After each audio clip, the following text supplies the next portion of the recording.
নতুনত্ব সবাই চায়, পুরাতন হলে ফেলে দেয়। কারণ নতুন জিনিসের যেমন দাম থাকে, পুরাতন হলে তার আর মূল্য থাকে না। কেন বলছি, ব্যাপারটা একটু বুঝিয়ে বলছি।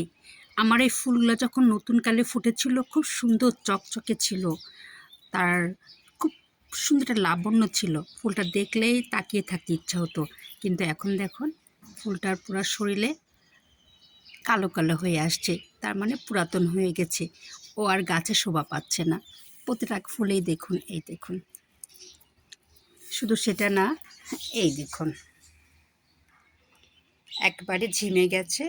দেখতে গাছের আর সৌন্দর্য বৃদ্ধি পাচ্ছে না। ওকে ফেলে দিলেই মনে ভালো লাগবে। ঠিক আমাদের মানুষের ব্যাপারও তাই। আমরা যখন নতুনত্ব কিছু পাই বা নতুন কিছু জিনিস দেখি, তখন তার যে সৌন্দর্য থাকে, তারপরে কিন্তু আস্তে আস্তে সেই সৌন্দর্য আর থাকে না, নষ্ট হয়ে যায়। তখন তাকে ছুঁড়ে ফেলা হয়, নাহলে ছিঁড়ে ফেলা হয়, নাহলে বাদ দেওয়া হয়। ঠিক আমি আজকে তাই করব। আমার এই গাছগুলোর ফুল এখন নষ্ট হয়ে যাচ্ছে।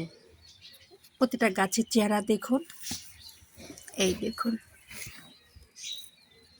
একেবারে নষ্ট হয়ে যাচ্ছে। তার আর গাছের সৌন্দর্য বৃদ্ধি করছে না, বরঞ্চ তাকালে আরও বিরক্ত লাগছে। আর এর জন্য আমি কি করছি, সিজার নিয়ে রেডি হয়ে আছি। আমি এই ফুলগুলো সব এখন ছিঁড়ে ফেলবো বা কেটে ফেলবো। কেটে ফেলে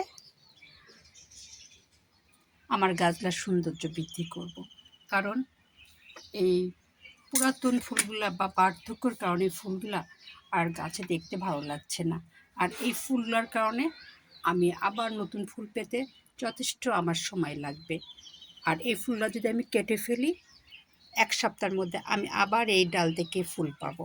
শুধু এগুলোই দেখেন না, আরও দেখাচ্ছি। এই দেখুন কি অবস্থা, দেখেছেন? কারণ এই ফুলটা কেটে ফেললে এখান থেকে আবার নতুন ফুল হবে, আবার আমার বেলকনির সৌন্দর্য বৃদ্ধি করবে। ওই পাশেও দেখুন, ওই বেলকনিতে দেখুন, এই দেখুন দুটা নতুন ফুল, কিন্তু সৌন্দর্য নষ্ট হয়ে গেছে।